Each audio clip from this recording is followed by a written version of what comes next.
Hello everyone, so I hope you all are doing well and the good news is ये मेरा last good news या bad news ये आप decide करो। मेरे लिए तो गुड न्यूज है कि ये मेरा लास्ट वीडियो रहेगा, not for YouTube channel but for this series जो हमारा करेंटली चालू था, जहां पे मैंने ओसीएम एसपी के जो लेक्चर्स है, रेगुलर लेक्चर्स, जहां पे मैंने सारे कंसेप्ट सारे चैप्टर्स के 1 by 1 वीडियोस में अपलोड कर दिए हैं। तो अगर आपको अभी भी ये आप पहली बार देख रहे हो तो आप इस प्लेलिस्ट में चेक कर सकते हो, जहां पे चाहे अकाउंट्स हो, इंग्लिश हो, मैथ्स हो, कोई भी अपना सब्जेक्ट रहने दो, उस सब्जेक्ट के हमने सारे वीडियोस इस चैनल पे अपलोडेड मिलेंगे। तो आप जरूर देखना, आपको हेल्प जरूर होगी। एंड नाउ अपना ये लास्ट लेक्चर होने वाला है, जहां पे मैंने आपको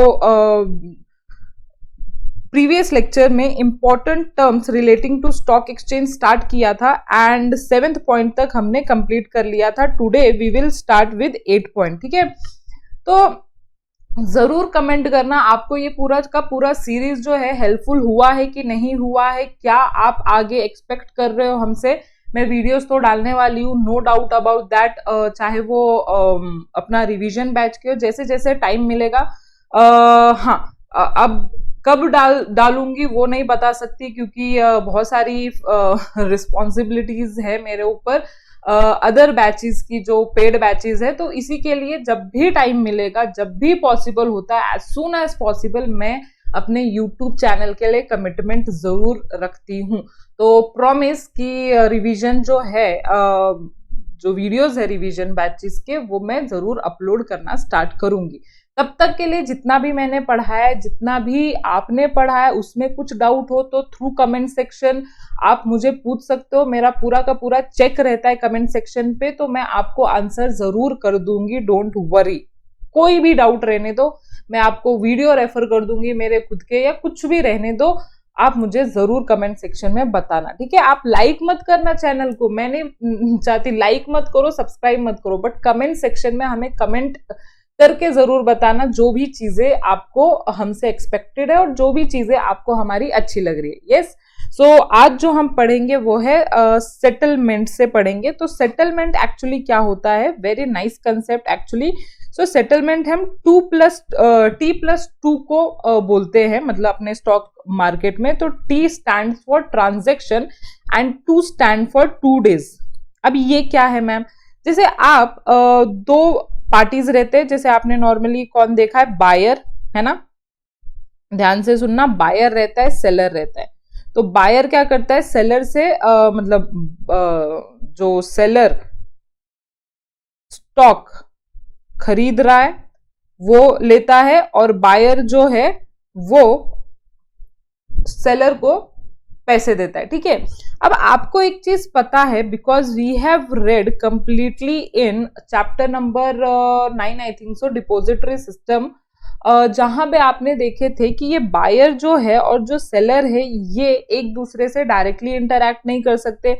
अब इनके बीच में आते हैं broker, stock exchange, clearing house, depository, मतलब ब्रोकर तो हो गया अपना, डिपोजिटरी पार्टिसिपेंट है ना, और फिर एक और इंटरमीडियरी आता है डिपोजिटरी, जिसके पास इन्वेस्टर्स के, बेनिफिशियरी के सारे स्टॉक हेल्ड रहते हैं, कस्टडी में रहते हैं, और क्लियरिंग हाउस रहता है जो सारा रुपीस का, जो पैसों का लेन देन है वो सेटल करता है। तो आप देख सकते हो क्लियरली कि जब स्टॉक एक्सचेंज में बाय एंड सेल होता है तो इसके बीच में बहुत सारे इंटरमीडियरी रहते हैं, मिडलमैन रहते हैं, जिनके थ्रू ये सारे ट्रांजैक्शन होते हैं।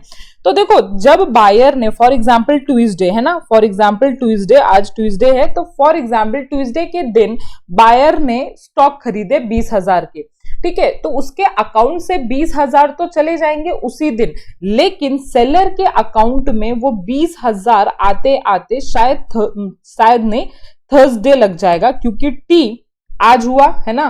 तो अगर आप, ये आज पहला दिन है, दूसरा दिन है वेंसडे, एंड थर्सडे दिन है, थर्सडे का दिन है दूसरा दिन। ठीक है, तो ऐसे हर एक जो ट्रांजेक्शन है उसका जो सेटलमेंट है वो T+2 के कंसेप्ट में होता है, कि अगर मैंने आज बाय किया है तो मतलब, तो पैसे तो मेरे अकाउंट से आज ही चले जाएंगे, लेकिन सेलर के अकाउंट में कब आएंगे, T+2 मतलब थर्सडे को आएंगे। वैसे ही सेलर ने क्या सेल किया है, स्टॉक सेल किया है, तो उसके अकाउंट में से जाने का काम, डेबिट होने का काम तो उसी दिन हो जाएगा, है ना, ट्यूसडे को। लेकिन बायर्स के अकाउंट में वो स्टॉक कब क्रेडिट होगा, T+2 मतलब थर्सडे। तो एक्चुअली जो सिक्योरिटी वाइज सेटलमेंट होता है वो स्टॉक मार्केट में T+2 डेज में होता है। तो देख सकते हो आप, it refers to scrip wise मतलब security wise netting of trade by broker after trading period is over, मतलब जब ट्रांजेक्शन खत्म हो जाता है, बायर ने वो एक्शन कर लिया, वो हो गया, उसके बाद ब्रोकर का काम, क्लियरिंग हाउस का काम, डिपोजिटरी का काम, ये सबका जो काम है वो तब से स्टार्ट हो जाता है। तो ये जो पूरा का पूरा सेटलमेंट है वो थर्सडे को होता है, इसीलिए हम T+2 का कंसेप्ट इधर पढ़ रहे। ओके, नाउ कॉन्ट्रैक्ट नोट क्या होता है, तो कॉन्ट्रैक्ट नोट एक्चुअली एक कॉन्ट्रैक्ट होता है बिटवीन इन्वेस्टर्स एंड ब्रोकर। अब देखो, मैं डायरेक्टली, जैसे इन्वेस्टर, मैं डायरेक्टली स्टॉक एक्सचेंज पे ट्रेड कर सकती हूँ क्या, नहीं, it is not allowed to participate directly in stock exchange. But मैंने एज ए इन्वेस्टर ट्रेड किया है थ्रू ब्रोकर, उसका कुछ ना कुछ तो मुझे प्रूफ चाहिए अगर फ्यूचर में मुझे कुछ प्रॉब्लम हुई तो। इसीलिए मुझे जो मेरा ब्रोकर है लाइक जीरोधा, मुझे हर एक ट्रांजेक्शन पे मुझे क्या भेजेगा, कॉन्ट्रैक्ट नोट भेजेगा, ठीक है, कि आपने आज के दिन ये ट्रांजैक्शन किया है, इतना किया है, इतने पैसे का किया है, इतनी सिक्योरिटीज खरीदी है। तो जो भी मैंने आज के दिन ट्रेड किया है मार्केट में, या तो सेल का हो या बाय का हो, वट एवर ट्रेडिंग जो की है मैंने, वो उस चीज के लिए मुझे क्या मिलेगा, एक कॉन्ट्रैक्ट मिलेगा, जिसको मैं कॉन्ट्रैक्ट नोट इधर बोलती हूँ। तो देखो, it is a note given by broker to his client कि आपके अकाउंट से क्या डेबिट, क्या क्रेडिट, मतलब क्या बाय, क्या सेल हुआ है। So it will be in a specific form, it validates the transaction. Validate transaction मतलब क्या, कि देखो फॉर एग्जांपल हो सकता है कोई इन्वेस्टर ने नहीं किया हो, तो एटलीस्ट अगर ये जीरोधा मुझे इन्फॉर्म करेगा कॉन्ट्रैक्ट नोट से, तो मुझे ऐसा लगेगा यार मैंने तो किया नहीं, मतलब मेरे अकाउंट से किसने किया। तो एटलीस्ट हर एक चीज को वेरीफाइड रखने के लिए कि हाँ आपने at the end of day में, मतलब कि तुरंत नहीं भेजा जाता है, जैसे देख सकते हो विदिन 24 आवर ये मेरा जो ब्रोकर है मुझे सेंड करेगा मेरे ईमेल पे। तो एटलीस्ट ये हर एक ट्रांजैक्शन वेरीफाइड होता है कि आपने हमारे अकाउंट से ये ट्रांजैक्शन आज के दिन किया था, जिसका डिटेल हम आपको दे रहे। तो एक ये कॉन्ट्रैक्ट की तरह हो सकता है। In fact both the broker and client will have one copy each immediately after the transaction within 24 hour. तो दोनों के पास वन कॉपी होती है कि लेटर ऑन कुछ प्रॉब्लम आए तो वी हैव, मतलब इसको प्रॉब्लम आए तो इस पे ये बोल सकता है देखो मेरे पास कॉन्ट्रैक्ट नोट है आपका दिया हुआ, और इसके पास, इसको अगर प्रॉब्लम आए तो इसके पास प्रूफ हो कि कॉन्ट्रैक्ट नोट है मेरे पास जो आपने एक्शन किया है ना। तो इस चीजें के लिए कॉन्ट्रैक्ट नोट शेयर किया जाता है ना। ट्रेडिंग रिंग, तो ट्रेडिंग रिंग की तो जो बात है, मैंने पहले ही आपको बोला था कि पहले के जमाने में ऐसे ऑटोमेटेड सिस्टम नहीं रहता था। इलेक्ट्रॉनिक प्लेटफॉर्म ना रहने की वजह से हर किसी को दलाल स्ट्रीट ऑफ मुंबई जाना पड़ता था BSE में, और उधर ट्रेड करना पड़ता था, मतलब इन पर्सन जाके ट्रेड करना पड़ता था, ठीक है, जो कि आज ऐसा कुछ भी नहीं है। तो जब ये इन पर्सन जाते थे और एक स्पेस में जाके वो ट्रेड करते थे, एक जगह पे, एक स्पेसिफिक जगह पे, तो उसको हम क्या बोलते हैं, ट्रेड रिंग, जहां पे ट्रेडिंग, ऑक्शन ऑफ शेयर्स किया जाता है on the floor of stock exchange which is known as trade ring. This day there is no trading room as all the transaction are done electronically. तो ये थोड़ा outdated concept है, but yes, knowledge point of view हमें पता होना चाहिए। Now insider trading क्या रहती है, तो इनसाइडर ट्रेडिंग मतलब कि जब आप कोई कंपनी के अंदर के बंदे हो, मतलब डायरेक्टर हो, कंपनी सेक्रेटरी हो, और आपको कुछ कंपनी का इंफॉर्मेशन पता है as a employ, as any key managerial person, ठीक है, और आपने वो इंफॉर्मेशन किसी को सीक्रेटली पास कर दिया जानबूझ के, ये सामने वाले को, इसके लिए ताकि वो जज कर पाए कि मैं अभी स्टॉक लूं या ना लूं, ठीक है, क्योंकि इस न्यूज से क्या होने वाला है, या तो स्टॉक ऊपर जाने वाला है या तो स्टॉक नीचे जाने वाला है। अगर ऊपर जाएगा तो ये इंसान क्या करेगा, जिसको इंफॉर्मेशन मिली है अंदर की, वो पहले ही बाय करके रख लेगा, और जैसे ही ऊपर जाएगा वो सेल कर देगा। तो तो इससे क्या होता है, जो भोले भाले लोग होते हैं जो एक्चुअली प्रॉपर तरीके से ट्रेडिंग कर रहे हैं तो उनका तो नुकसान हो जाता है, और जो ऐसे झूठ मूठ मतलब थोड़ी चीटिंग करके जो चीजों को नहीं क्या ले रहे हैं इंफॉर्मेशन, तो उनको फायदा हो जाता है। तो सेबी ने ये 1992 में ये इनसाइडर ट्रेडिंग को इलीगल करार कर दिया था। ये पहले इलीगल नहीं था, क्योंकि देखो हर्षद मेहता मूवी में उन्होंने इनसाइडर ट्रेडिंग बहुत किया था। हर्षद मेहता ने खुद इनसाइडर ट्रेडिंग बहुत किया हुआ है, मतलब अंदर की बात बाहर, बाहर की बात अंदर, मतलब ये सारी चीजें जो होती है आज के तारीख में इलीगल है। So insider trading is a trading of public listed company security by a individual with access to non public information about the company. मतलब कि आप कब सिक्योरिटीज में ट्रेड कर रहे हो, जब आपके पास एक नॉन पब्लिक इंफॉर्मेशन है। नॉन पब्लिक मतलब कॉन्फिडेंशियल इंफॉर्मेशन है अंदर का, उसके बेसिस पे। तो trading based on insider information is illegal. This is because it is seen as unfair to other investor who do not have access to the information. तो इस चीज को इलीगल किया हुआ है, क्योंकि ये दूसरे जो इन्वेस्टर्स है जिनके पास ऐसी इंफॉर्मेशन नहीं है और वो ट्रेड नहीं कर पाते हैं विद इंफॉर्मेशन, तो उनके लिए ये एक अनजस्टिस की तरह हो जाता है। इसके लिए इसको ऑल टुगेदर क्या कर दिया गया, इलीगल कर दिया गया। Now 12th is day trading. Day trading is also known as intraday. ठीक है, तो डे ट्रेडिंग मतलब कि जो एक ही दिन में दोनों होता है, बाय एंड सेल होता है, जिसको हम बोलते हैं ना ट्रेडिंग, इन्वेस्टमेंट नहीं, ट्रेडिंग, बाय एंड सेल करना। आपको पता है आप बुल हो तो आपको पता है शेयर प्राइस ऊपर जाने वाला है at the end of this trading session, तो आप अभी खरीद लोगे और ट्रेडिंग सेशन खत्म होते हुए मतलब 3:30 बजते ही आप उसको सेल कर दोगे। तो जो मतलब ये जो एक ट्रेडिंग सेशन होता है उसको हम डे ट्रेडिंग बोलते हैं। So the practice of buying and selling of security within a same trading day before the close of market on the day is called as day trading। मतलब आप उसी दिन बाय करते हो, उसी दिन सेल करते हो, या उसी दिन सेल करते हो, उसी दिन बाय करते हो। तो इस प्रोसीजर को हम डे ट्रेडिंग बोलते हैं या इंट्राडे बोलते हैं, कि आप इंट्राडे कर रहे हो, एक ही दिन पे अपना सेटलमेंट कर रहे हो, है ना। तो इसको ट्रेडिंग मतलब कुछ लोग जुआ भी बोलते हैं कि, बट अगर आपके पास प्रॉपर नॉलेज हो ये सारी चीजें करने का तो वो जुआ की तरह नहीं होता है। ये प्रॉपर नॉलेज के थ्रू आप बहुत पैसे भी अर्न कर सकते हो, but yes with the full information, with the full awareness and पूरा रिसर्च करके किया जाता है तो ही प्रॉफिट होता है। वरना आपको पता है, आपने बहुत सारे वीडियोस देखे होंगे कि लालच बहुत बुरी बला है। पहले बार में प्रॉफिट हो जाता है और ऐसा लगता है यार ये तो कुछ भी नहीं था, एंड फिर आप जो लूज करना स्टार्ट कर दो। ये हर किसी के साथ हुआ है। इनफैक्ट एक सीक्रेट है, ये सर के साथ भी हुआ है। मैं तो इतना इंट्राडे में इंटरेस्ट नहीं रखती, बट सर स्टॉक मार्केट में थोड़ा इंटरेस्ट रखते हैं।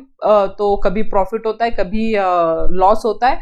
तो एट दी एंड हाथ में जो आता है वो लॉस ही आता है। मतलब आज तक का मेरा एक्सपीरियंस जो लोगों के साथ रहा है वो तो वही है, क्योंकि मैं बहुत सारे लोगों के इनकम टैक्स रिटर्न भी भरती हूँ, तो they come with losses only. Future and option में लॉसेज हो गए, रिटर्न भर दो, ये हो गया। मतलब कभी मैंने प्रॉफिट का रिटर्न भरा ही नहीं। तो I think maybe I am wrong. जो 1% कैटेगरी के लोग हैं रिटर्न वाले, मतलब प्रॉफिट वाले, वो मेरे पास आते ही नहीं होंगे, क्योंकि स्टॉक मार्केट में प्रॉफिट होता है, बट यस वो 1% लोग ही रहते हैं। मतलब फ्यूचर ऑप्शन में बात कर रही हूँ, तो क्योंकि future and option is also intraday वाला ही खेल है ना, एक दिन में खरीदना एंड सेल करना। तो यस ये जस्ट अ नॉर्मल टॉपिक था ना। So Sensex is index for BSE and Nifty is index for NSE। तो ये अपने जो दो टॉप स्टॉक एक्सचेंज है उनके जो इंडेक्स है वो ये दोनों है, सेंसेक्स एंड निफ्टी। तो दोनों साथ में डिस्कस करूंगी बिकॉज कंसेप्ट तो एक ही है, बस इंडेक्स अलग अलग के हैं वो। तो होता क्या है मार्केट में, एक्चुअली जब आप मार्केट में आते हो तो you want to know sentiments. Sentiments मतलब मार्केट के इमोशंस को जानना चाहते हो। तो जब हम एक फिगर देख के जज करना चाहते हैं कि यार मार्केट आज कैसा है, अच्छा है या नहीं है, बुरा है या नहीं है, तो वो चीज आपको सेंसेक्स एंड निफ्टी देते हैं। मतलब आपको मार्केट के इमोशंस बताते हैं, है ना। BSE का इमोशन सेंसेक्स बताता है और NSE का इमोशन निफ्टी बताता है ना। कैसे, अब इसका कंसेप्ट क्या है, बेसिक जो आप बोल सकते हो ये कैसे पॉसिबल होता है। तो देखो जो अपने कंट्री में जो लिस्टेड टॉप कंपनीज हैं, जैसे रिलायंस हो गए, टाटा हो गए, ये सब टॉप लेवल के जो अपनी कंपनीज हैं, ये टॉप 30 में जो भी आते हैं उनको लिया जाता है मार्केट कैपिटलाइजेशन के बेसिस पे। मार्केट कैपिटलाइजेशन क्या होता है कि योर नंबर ऑफ शेयर्स जो आपके ट्रेड कर रहे इनटू करंट मार्केट प्राइसेस। तो इसका जो सबसे ज्यादा नंबरिंग आती है, जो सबसे टॉप लेवल पे होते हैं मार्केट कैपिटलाइजेशन के टर्म्स में, तो उनको टॉप 30 में रखा जाता है।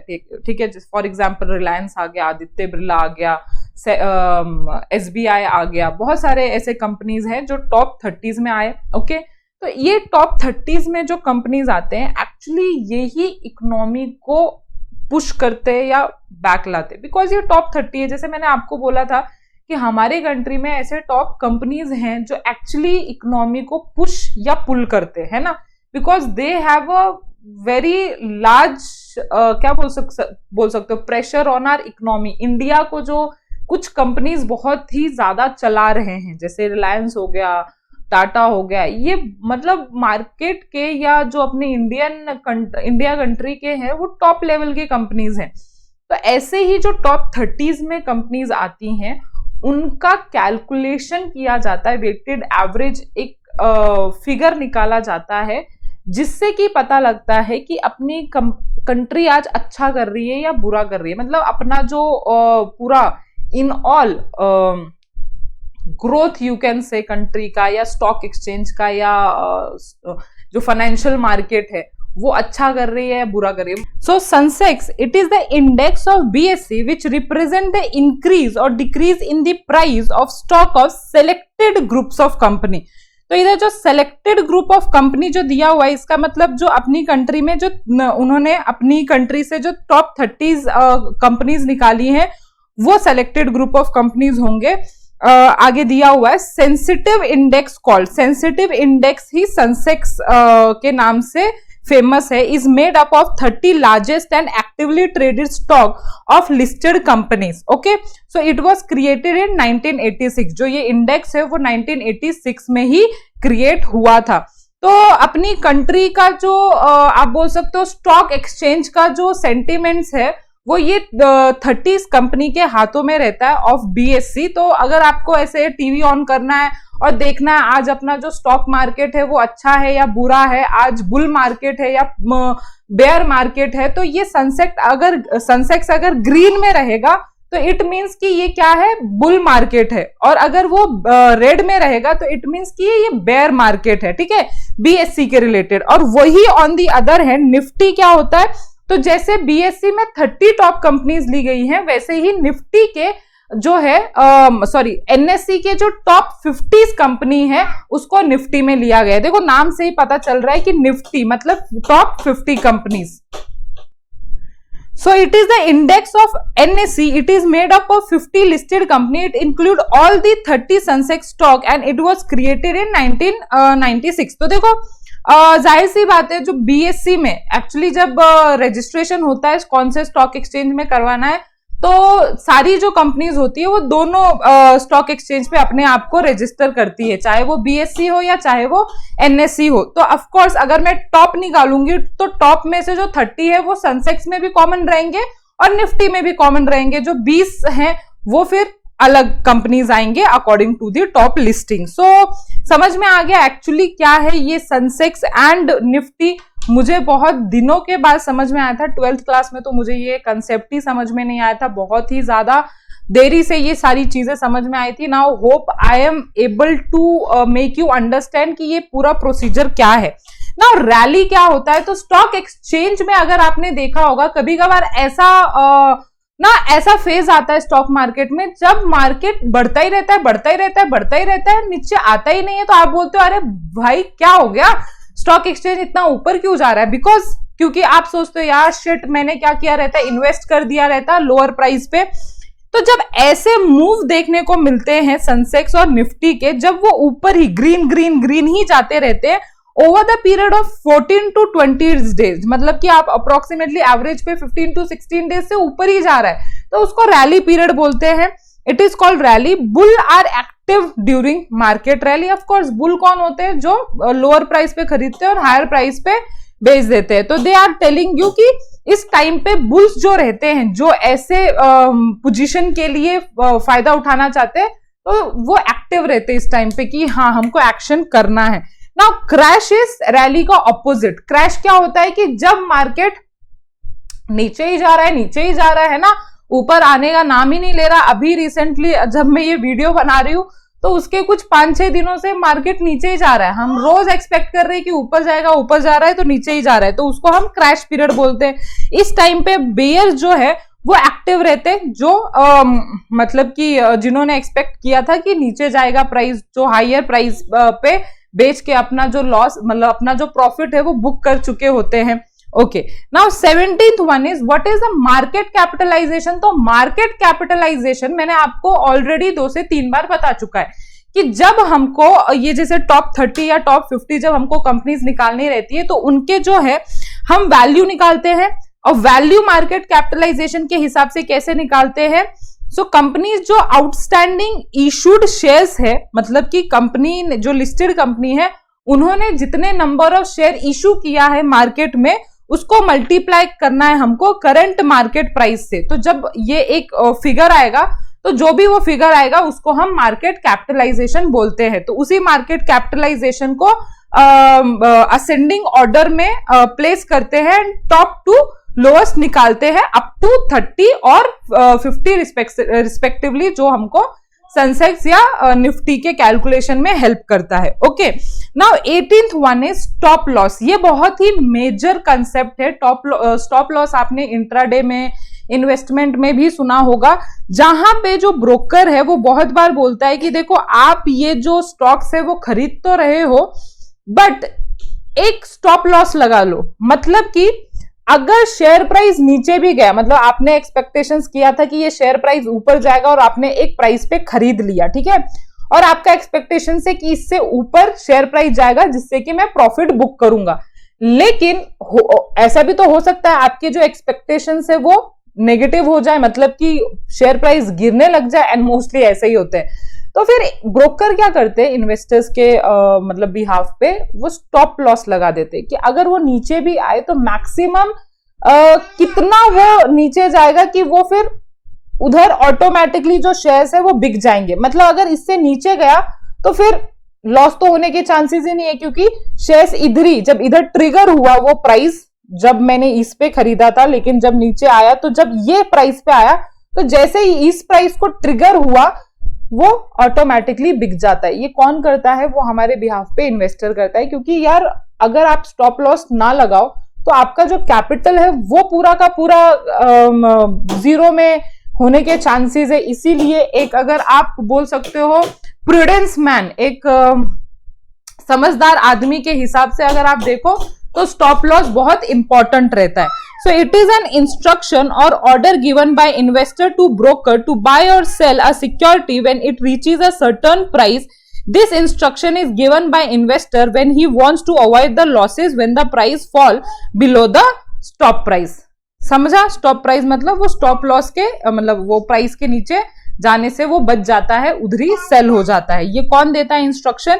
इन्वेस्टर अपने ब्रोकर को इंस्ट्रक्ट करता है कि एक सर्टन प्राइस को मेरा स्टॉप लॉस मार्क कर दो, मतलब एक मार्क कर दो जिसके नीचे मेरे, मतलब मैं I will not able to bear the loss. मैं इधर तक लॉस बेयर कर सकता हूँ ये डिफरेंस का, बट इसके नीचे मैं बेयर नहीं कर सकता. इसलिए इन्वेस्टर ने अपने ब्रोकर को ये एक्शन पहले से ही बोल दिया है.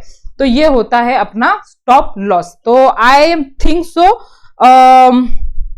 आई am able to make you understand the term relating to stock exchange.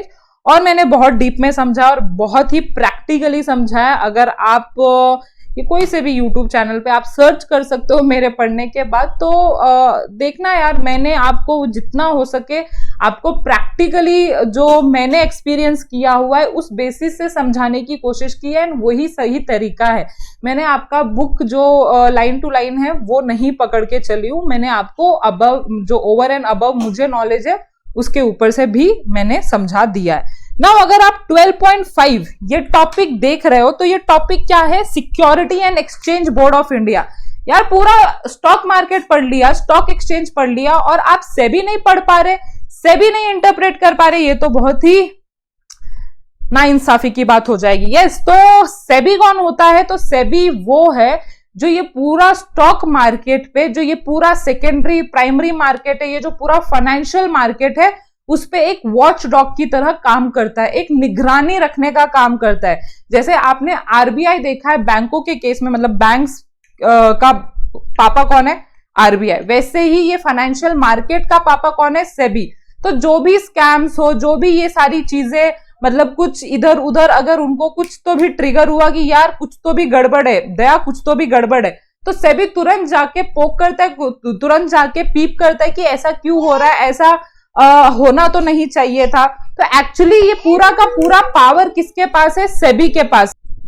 सो देखो अगर आप देख सकते हो तो सेबी जो है is also a regulator of capital market. Regulators मतलब जो रूल्स एंड रेगुलेशंस बनाते हैं कैपिटल मार्केट के लिए, ठीक है। तो पूरा का पूरा इनके ही इशारों पे सारी चीजें, इनसे ही लाइसेंस होके, इनसे ही परमिशन लेके ये सारी चीजें होती है स्टॉक मार्केट में। तो the SEBI was established in 1992 under security exchange board of India act 1992। So it has a headquarter, जैसे कि मैंने बोला था, मुंबई में ही है, and has many regional and local offices all over the India. तो सेबी के हेड ऑफिस मुंबई में लोकेटेड है, but branches all over India फैले हुए हैं। एंड वो मेनली कब स्टैब्लिश हुआ है, 1992 में स्टैब्लिश हुआ है अंडर द उनका खुद का एक्ट है, इसीलिए इसको एक स्टैट्यूटरी बॉडी बोला जाता है। बिकॉज जब भी किसी ऑर्गेनाइजेशन का खुद का एक्ट रहता है जिसके अंदर उनको रेगुलेट होना पड़ता है, जिनके अंदर उनकी पावर ड्यूटीज दी गई होती है, उनको हम स्टैट्यूटरी कंपनी बोलते हैं, स्टैट्यूटरी बॉडीज बोलते हैं। Okay, now 12.5.1 functions of SEBI. Now function simple है भाई, अगर सेबी का सबसे ज्यादा जो इंपॉर्टेंट फंक्शन है ये है कि उनको इस मार्केट में किसको प्रोटेक्ट करना है, इन्वेस्टर को प्रोटेक्ट करना है। अगर ये इन्वेस्टर को प्रोटेक्ट करने में फेल हो गए तो रिजल्ट क्या होगा, no one will able to trust market. और अगर अपने स्टॉक मार्केट पे कोई भी ट्रस्ट नहीं कर पाएगा तो मेनली जो इन्वेस्टर है, जो इन्वेस्ट करने के लिए आते हैं, पैसा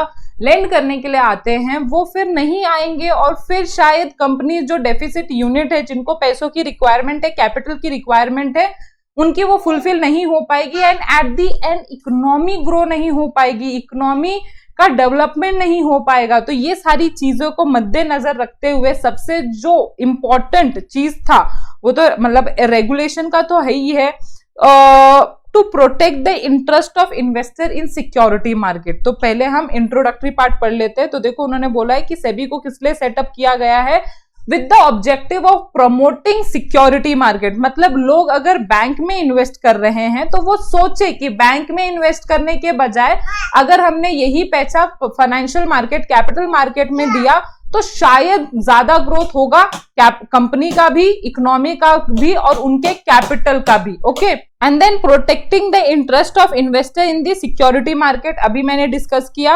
and to regulate the security market, मतलब कि प्रमोशन बढ़ाना, एक्सपैंड करना, अपनी सिक्योरिटी मार्केट को प्रोटेक्ट करना, इन्वेस्टर के इंटरेस्ट को, एंड रेगुलेट करना मतलब रूल्स एंड रेगुलेशंस बनाना, कैसे चलना है, कैसे रजिस्ट्रेशन करना है, ये सबके रिगार्डिंग।